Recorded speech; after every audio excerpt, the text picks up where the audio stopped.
Hello people, and welcome to ProUp Masterclass. My name is Tola Labi, and in today's class, I'm going to be talking about why I came back from Canada, why I came back to Nigeria from Canada. Now, I had my undergraduate education in Nigeria in Obafemi Awolowo University, where I studied architecture, after which I studied in Canada. I did my postgraduate in computer interactive multimedia, and I worked for about a year in Canada and came back to Nigeria. Now, when I came back to Nigeria, I realized that a lot of people were confused, to say the least, by my decision to come back. And the question I got asked the most was, why did you come back? And a lot of people felt I wasted a golden opportunity to leave Nigeria for good. And the reason why I'm making this content is for that young person today that feels a burden to get out of Nigeria. Now, that is not bad. Now, I'm by no means judging anyone that relocates out of Nigeria. I'm not saying that's a bad decision. No. Sometimes it might be the best decision you make for your life, relocating out of Nigeria. But then it has to be your decision, not a decision that you are pressured into making because every other person is making that decision. Relocation is a serious decision. It's a decision you make out of a sense of deep emotional intelligence, knowing yourself, knowing what's best for you, knowing where is best for you, and making a decision based on that, not based on herd mentality. Now, I'll tell you why I came back from Canada. It was a very easy decision for me to make. It wasn't a tough decision at all. A lot of people think it was a tough decision. It wasn't. It was a very easy decision. I came back from Canada simply because I wanted more. I wanted more out of life. A lot of people do not understand when I say I wanted more because they feel Canada offers more. But for me, it didn't. A lot of people see more as good internet supply, fast internet, good roads, steady power supply, water, no insecurity. That is more for some people, but that wasn't more for me. And that's why I talked about emotional intelligence, knowing what your values are and making your decision based on what your values are. It doesn't matter what the majority is saying. I wanted more. I wanted more for my life. I wanted to have more impact. I wanted to be part of more people's success stories.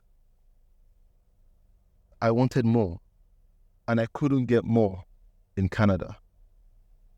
Now, it's hard to explain. Some people would say, oh, I don't understand what Tola is talking about here. He's just being ridiculous. Does he know how hard Nigeria is? Yes, I do. But then I've been to both sides. And I would say for me, Canada wasn't a good fit. It's a great place. It's a wonderful country, wonderful people, great place, awesome. But it wasn't for me. Because very early on in my life, I was forced to ask myself a very serious question, and a question that seems like a morbid question that people veer away from and don't ask themselves. And the question is the question of how do I want to be remembered when I die? A lot of people think of how they want to live life, but don't think of how they want to be remembered when they die. And I spent a lot of time thinking about that. And I thought of it. I said I don't want my obituary to read, he died with fast-speed internet, good roads, had good food, in a safe environment. That didn't seem like the kind of life or legacy I wanted to be remembered for. I didn't want to be remembered as he lived a convenient life and he enjoyed life. He lived in a place where the weather was good and the government was good, and he enjoyed the benefits of that. I wanted to remember as someone that helped people to get through their difficult circumstances. Now, whether that's personal circumstance or business circumstance or finding their purpose, I wanted to be in as many people's stories as possible. I wanted to connect with people. I want to live an audacious life. And Canada didn't allow me to do that. And I'll tell you, the only way I can explain this is I didn't feel free in Canada. I felt restrained. And a lot of people in Nigeria might not understand this. I feel people abroad might really understand this. When you leave Nigeria and you go to another country that is not a country of your birth, or a country where it's not a place of your nationality, there is a feeling of restraint that comes upon you, or upon most people. Some people might not feel that way, but a lot of people do.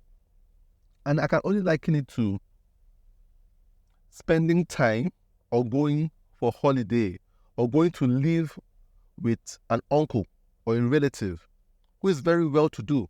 He has a mansion, great environment. They have good food, good entertainment. The house is massive. They have a pool.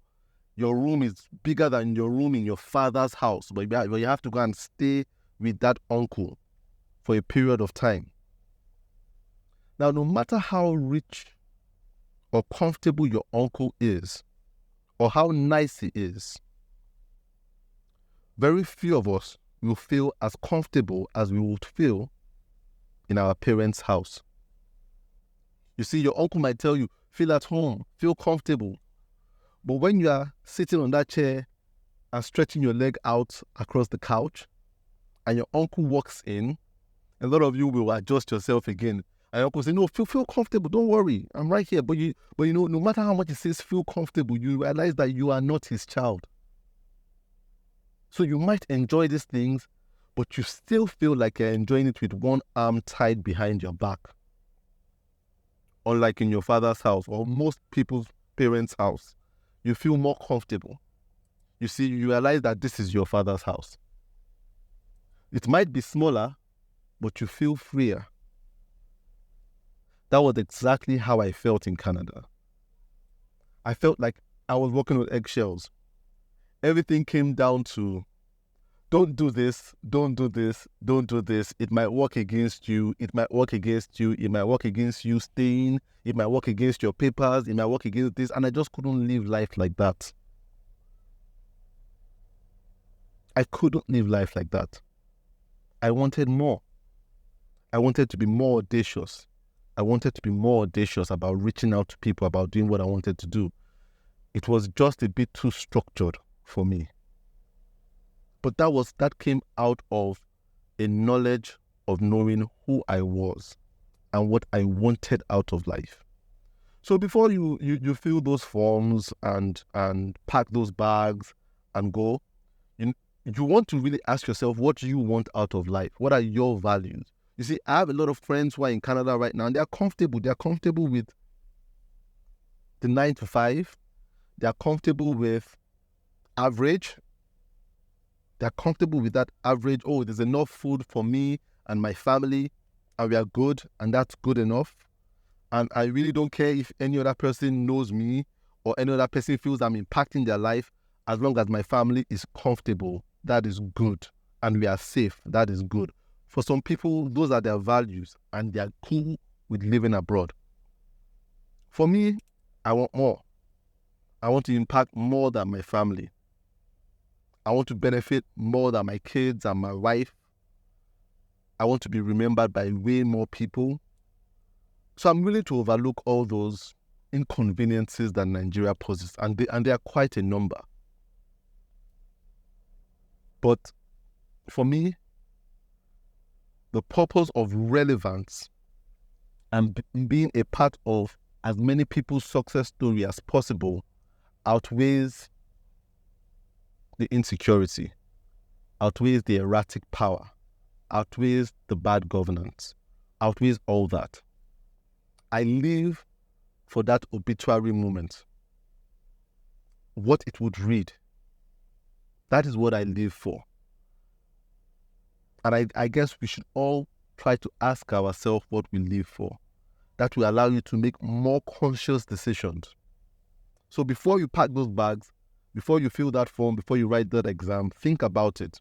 Is that really what you want for your life?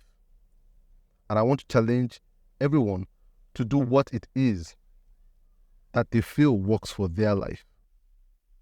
I know some people would ask, so why couldn't you do what you are doing now from Canada? Why couldn't you work remotely? You understand? Do you have to come back to Nigeria to set up ProUp Masterclass and set up your design company and consult from Nigeria. You can consult with companies from Canada and work with designers from Canada and work remotely. But the truth is, it's different. And I think when people say that you don't need to be in Nigeria to connect with Nigerians, I think they oversimplify what a connection is. And it's hard to explain. But I think one of the closest things I can relate it to, because I'm a person of faith, is saying, Jesus Christ could have solved the problem of humanity from heaven. Why did he have to come down? But he had to come down because he had to connect. That was the strongest way of connecting with humans, by becoming human and facing the reality with them and looking into their eyes and touching them. There's a difference. You see, it's more than content. It's a connection. And it's an incredible feeling that I feel, a feeling of fulfillment that I feel every time somebody comes into Abuja and says, Mr. Tola, I just need to meet with you. I've been listening to your content and it has really helped me, and I just want to meet with you for 30 minutes or an hour. And I meet with them and I shake them and I hug them and they ask for a photograph. It is different. It's just a different experience. It's something you cannot do remotely. It's a different level of connection. And the truth is that when you leave Nigeria and you relocate, whether to Canada, to the UK, to India, wherever it is, you see, the challenges change. The challenges change. So you not only leave Nigeria behind, you take on the challenges that the culture of that place has to deal with every day. And the truth is, for you to make content and consult for Nigerians, then you have to be in that challenge. You have to constantly be in that challenge to be able to identify with it. Or else you'll be making what seems like textbook content. You are trying to imagine what it's like, but it's different when you are in it. And that's why when you go to Canada, your challenges change. What you start thinking about changes. And that's why a lot of people start thinking about taxes and start thinking about, all those paying of taxes and other things that has to do with governance in that area that you might be in. So the challenges change. So what you concentrate on a daily changes. And that makes it hard for you to create content or to connect with people that are not within that geographical area where you are facing those challenges. And so I think the long and short of it is, it's not a bad thing to relocate. But as I said earlier, it has to be your decision. It has to come from a place of deep and strong emotional intelligence, of asking yourself, what makes you different? What are your unique values? And if your unique values thrive better in Nigeria, then don't make the mistake of going abroad and living an unfulfilled life. You will be comfortable but very unfulfilled.